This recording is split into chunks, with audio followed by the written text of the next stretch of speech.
வணக்கம். இது உங்களுக்கான ஒரு விரிவான அலசல். வணக்கம். இன்னைக்கு நாம எதை பத்தி ஆழமா பார்க்க போறோம்னா, இந்த இன்சூரன்ஸ் துறைக்கு சாட்பாட்ஸ், அதாவது தானியங்கி உரையாடல் செயல்முறைகள் இருக்கு இல்லையா? ம். அதை எப்படி அமைக்கிறதுங்கிறத பத்தி தான். இதுக்கு அடிப்படையா உங்ககிட்ட இருந்து கிடைச்ச ஒரு உரையாடல் பதிவு வச்சு நம்ம ஆராய போறோம். ஆமா. இந்த உரையாடல் பதிவு அம், எப்படி சொல்றது? ஒரு பிராக்டிக்கல் கைடு மாதிரி. ஸ்டெப் பை ஸ்டெப்பா எப்படி பண்றது? என்னென்ன சிக்கல் வரும்? என்ன டெக்னாலஜி யூஸ் பண்றாங்கன்னு நல்லா காட்டுது. கரெக்ட். தியரி இல்லாம செயல்முறை விளக்கம். நம்ம நோக்கமும் அதுதான். இந்த மாதிரி சாட்பாட்டை உருவாக்குறதுல இருக்கிற படிகளை சிம்பிளா புரிஞ்சுக்கணும். ம். இதுல டெக்னிக்கல் விஷயமும் இருக்கு, கண்டென்ட் எப்படி உருவாக்குறதுங்கிற உத்தியும் இருக்கு. ரெண்டும் கலந்து வர்றதுதான் இதுல சுவாரஸ்யம். சரி, முதல் விஷயத்துக்கு போலாமா? போலாம். முதல்ல அந்த பேசிக் செட்டப். ஒரு குறிப்பிட்ட நம்பருக்கு, அதாவது இந்த 9840331057ங்கிற நம்பருக்கு ஆமா. வேணும் ஒன்னு அப்படின்னு ஒரு மெசேஜ் அனுப்புனா ஒரு யூடியூப் லிங்க் பதிலா வருது. இதுதான் முதல் ஸ்டெப் இல்லையா? ஆமாமா. இதுதான் அந்த ட்ரிகர் ரெஸ்பான்ஸ் சிஸ்டம். பயனர் என்ன குடுத்தா பாட் என்ன பதில் சொல்லணும்னு நம்ம செட் பண்றது. அந்த உரையாடல்ல கூட அது ஒரு மந்திரம் மாதிரி சொல்றாங்க.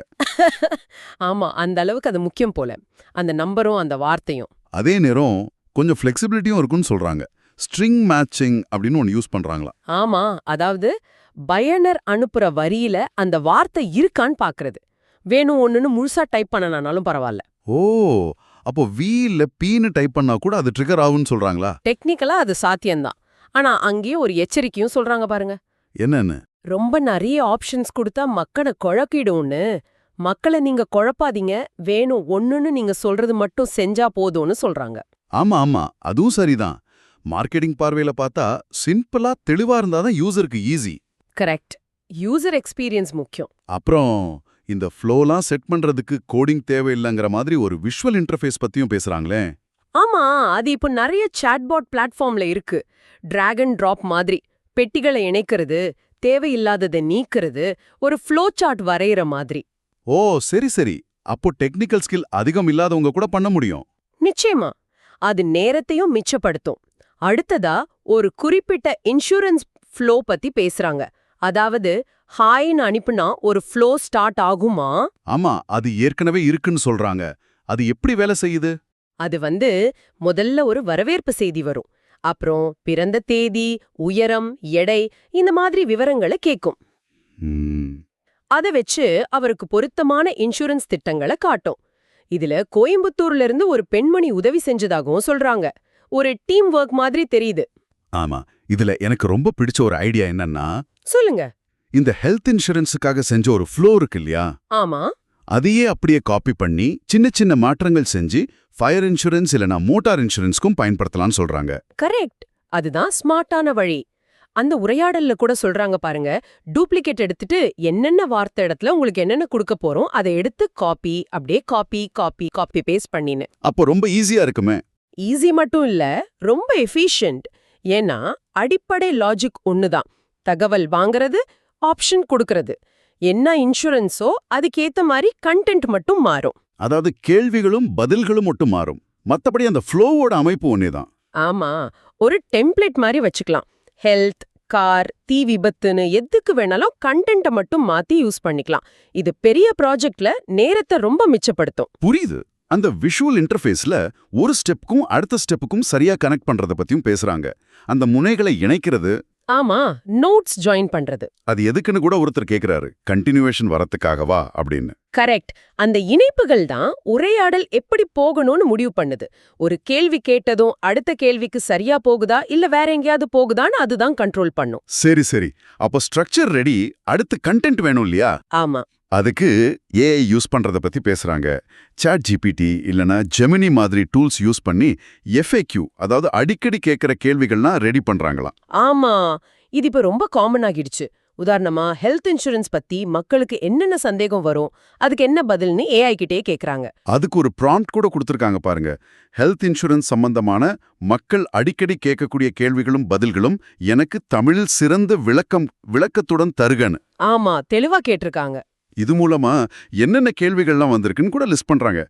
கவரேஜ்னா என்ன, ப்ரீ எக்ஸிஸ்டிங் டிசீஸ் கவர் ஆகுமா, கிளைம் எப்படி பண்றது, கேஷ்லெஸ்னா என்ன, போர்ட்டபிலிட்டி, டாக்ஸ் பெனிஃபிட், கோபேமெண்ட், இப்படி நிறையா. கிட்டத்தட்ட 40க்கும் மேற்பட்ட கேள்விகள் கொஞ்ச நேரத்திலேயே கிடைச்சிருச்சுன்னு சொல்றாங்க. இது பெரிய டைம் சேவர் இல்லையா? நிச்சயமா. ஆனா ஏஐ குடுக்கறத அப்படியே யூஸ் பண்ணலாமா? அத பத்தியும் பேசுறாங்க. அது ரொம்ப ரொம்ப முக்கியமான பாயிண்ட். ஏஐ கொடுக்கிற தகவல் சரியா இருக்கா, பொருத்தமா இருக்கான்னு மனுஷங்க ஒரு தடவை செக் பண்ணியே ஆகணும்னு சொல்றாங்க. ஆமா.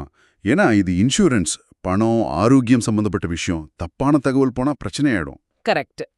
ஏஐ ஒரு கருவிதான்.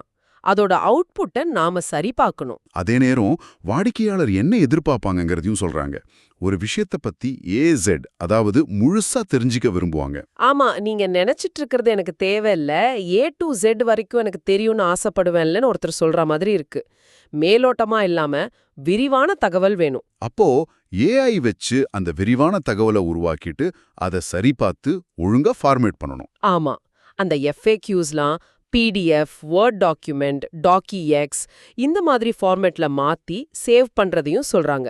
கூகுள் டாக்ஸ், கீப் நோட்ஸ் மாதிரி டூல்ஸ் யூஸ் பண்ணி காப்பி பேஸ்ட் பண்ணி சேவ் பண்றதான்னு தெரியுது. சரி, இப்போ கண்டென்ட் ரெடி. இது எப்படி வாடிக்கையாளருக்கு அனுப்புறது? அதுக்கு சில வழிகள் சொல்றாங்க இல்லையா அந்த சாட்பாட் பிளாட்ஃபார்ம்ல? ஆமா, 3 முக்கிய வழி சொல்றாங்க. 1 பாட் ஃப்ளோ. அது எப்படி இருக்கும்? அது ஒரு ஸ்டெப் பை ஸ்டெப் உரையாடல், கேள்வி கேட்கும், பதில் வாங்கும், படம், வீடியோ, ஃபார்ம்ஸ் எல்லாம் அதுல சேர்க்கலாம். ஒரு முழுமையான கான்வர்சேஷன் எக்ஸ்பீரியன்ஸ் இது. ஓகே. 2வது மெசேஜ் டெம்ப்ளேட். இது சிம்பிளான டெக்ஸ்ட் இல்லனா படத்தோட வர மெசேஜ்.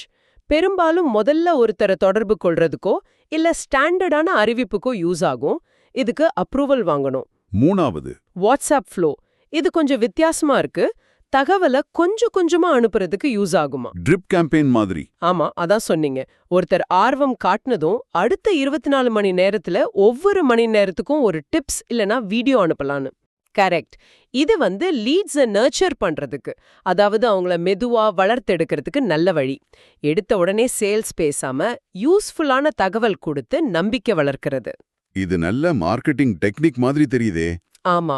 அப்புறம் ஏஜென்ட்ஸ் யூஸ் பண்றதுக்கு குவிக் ரிப்ளைஸ், /கமெண்ட்ஸ், ஆட்ஸ் மாதிரி பத்தியும் சொல்றாங்க. அட்ரஸ் மாதிரி அடிக்கடி அனுப்புற தகவலை சீக்கிரம் அனுப்ப இது உதவும். சரி, இப்போ இந்த வாட்ஸ்அப் யூஸ் பண்ணும்போது செலவு ஒரு பெரிய விஷயம் இல்லையா?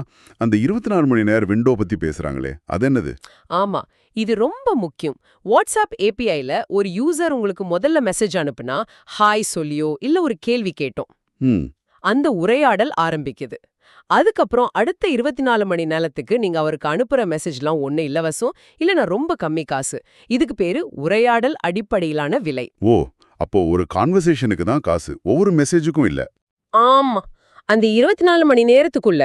ஆனா நீங்களா ஒரு யூசருக்கு முதல்ல மெசேஜ் அனுப்புனா, அதுவும் மார்க்கெட்டிங் மெசேஜ் மாதிரி இருந்தா அதுக்கு காசு ஜாஸ்தி. ஆமா, அதுக்கு ஒரு மெசேஜுக்கு 70-80 பைசா ஆகும்னு சொல்றாங்க. நிறைய பேருக்கு அனுப்புனா பெரிய செலவாகும். அப்போ இந்த வித்தியாசத்தை புரிஞ்சுக்கணும். யூசர் ஆரம்பிச்சா ஒரு ரேட்டு, நாம ஆரம்பிச்சா வேற ரேட்டு. கரெக்ட். அந்த உரையாடல்ல கூட சொல்றாங்க, 24 hours விண்டோல இருக்கிறப்ப காசு கிடையாது, ஓப்பன்ல இருந்தா காசு கிடையாதுன்னு. அந்த ஓப்பனுங்கிறது யூசர் ஆரம்பிச்ச கான்வர்சேஷன். அப்போ காசை குறைக்க என்ன வழி? யூசரையே முதல்ல பேச வைக்கணுமா? அதேதான். அதான் அந்த வார்ம் அப் பண்ற டெக்னிக். ஏதாவது ஒரு கேள்வி கேட்டோ பட்டனை அழுத்த சொல்லியோ அவங்கள ஒரு பதில் அனுப்ப வச்சுட்டா போதும். ஓ, அப்போ அந்த 24 மணி நேர விண்டோ ஓபன் ஆயிடும். அப்புறம் நாம மெசேஜ் அனுப்புனா செலவு கம்மி. கரெக்ட். இதுக்கு அந்த மெசேஜ் டெம்ப்ளேட்ஸை யூஸ் பண்ணலாம். ரொம்ப புத்திசாலித்தனமான வழி இது. இது தெரியாம நிறைய பேர் மார்க்கெட்டிங் மெசேஜுக்கு செலவு பண்ணிட்டு இருப்பாங்க போல. இருக்கலாம். அப்புறம் சப்ஸ்கிரைபர் லிஸ்ட் மெயின்டைன் பண்றது, பல்க் மெசேஜ் அனுப்புறது பத்தியும் பேசுறாங்க. அந்த 1.4K சப்ஸ்கிரைபர்ஸ் இருக்கிறதா சொல்றாங்க. இந்த 24 மணி நேர ரூலை சரியா யூஸ் பண்ணா பல்க் மெசேஜ் செலவையும் குறைக்கலாம். சரி, இவ்வளவு விஷயங்கள் பார்த்திருக்கோம். இதுல இருந்து நாம முக்கியமா எடுத்துக்க வேண்டியது என்னன்னு தொகுத்து சொல்லுங்களேன். முதல்ல இந்த மாதிரி சாட்பாட் ஃப்ளோவை உருவாக்க ஒரு சிஸ்டமேட்டிக் அப்ரோச் வேணும். ட்ரிகர், ஃப்ளோ டிசைன், AI வச்சு கண்டென்ட் ரெடி பண்றது, ஆனா அதை வெரிஃபை பண்றது. ஆமா. அப்புறம் அந்த மெசேஜ் டைப்ஸ், பாட் ஃப்ளோ, டெம்ப்ளேட், வாட்ஸ்அப் ஃப்ளோ எதை எப்ப யூஸ் பண்ணணும்னு தெரியணும். கரெக்ட். அப்புறம் முக்கியமா அந்த வாட்ஸ்அப் 24 hours விதி, அதை புரிஞ்சுக்கிட்டு வேலை செஞ்சா செலவை குறைக்கலாம். சரிதான். இதுல சுவாரஸ்யமான விஷயம் என்னன்னா, இன்சூரன்ஸ் மாதிரி நிறைய தகவல் தேவைப்படுற பிசினஸ்க்கு இந்த ஆட்டோமேஷன் பெரிய உதவியா இருக்கும். நேரத்தை மிச்சப்படுத்தும், 24/7 சப்போர்ட் மாதிரி இருக்கும். ஆனா ஆனா சும்மா டூல் வாங்கி வச்சா பத்தாது. நல்லா பிளான் பண்ணணும், கண்டென்ட் ஸ்ட்ராட்டஜி வேணும், செலவை கவனிக்கணும், அப்பப்போ அப்டேட் பண்ணணும். எப்படி திறமையா யூஸ் பண்றோங்கிறதுல தான் வெற்றியே இருக்கு. ரொம்ப கரெக்டா சொன்னீங்க. இது ஒரு முக்கியமான கேள்வியை எழுப்புது இல்லையா? இந்த உரையாடலை வச்சு யோசிச்சா சொல்லுங்க. இன்சூரன்ஸ்லயே இந்த அளவுக்கு ஆட்டோமேஷன் சாத்தியம்னா, இதே மாதிரி ஃபைனான்ஷியல் அட்வைஸ், ரியல் எஸ்டேட், கல்வி மாதிரி மத்த துறைகள்ல கஸ்டமர் எதிர்பார்ப்பு எப்படி மாறும்னு நினைக்கிறீங்க? நிச்சயமா மாறும். உடனடி பதில், பர்சனலைஸ்ட் தகவல்னு எதிர்பார்ப்பு அதிகமாகும். அதே சமயம் மனுஷங்களோட அந்த நேரடி தொடர்பு இல்லாம போயிடாம இந்த டெக்னாலஜி மூலமா பர்சனலைசேஷனை இன்னும் எந்த அளவுக்கு கொண்டு போக முடியும்? ஒரு எல்லை இருக்குமா? இது பத்தி நீங்க என்ன நினைக்கிறீங்க? அது ஒரு நல்ல கேள்வி. டெக்னாலஜிக்கும் மனித தொடர்புக்கும் நடுவுல ஒரு சமநிலையை கண்டுபிடிக்கிறது தான் சவால். யோசிக்க வேண்டிய விஷயம்தான். சரி, இந்த விரிவான அலசல்ல எங்களோட இணைஞ்சு கேட்டவங்களுக்கு நன்றி. நன்றி.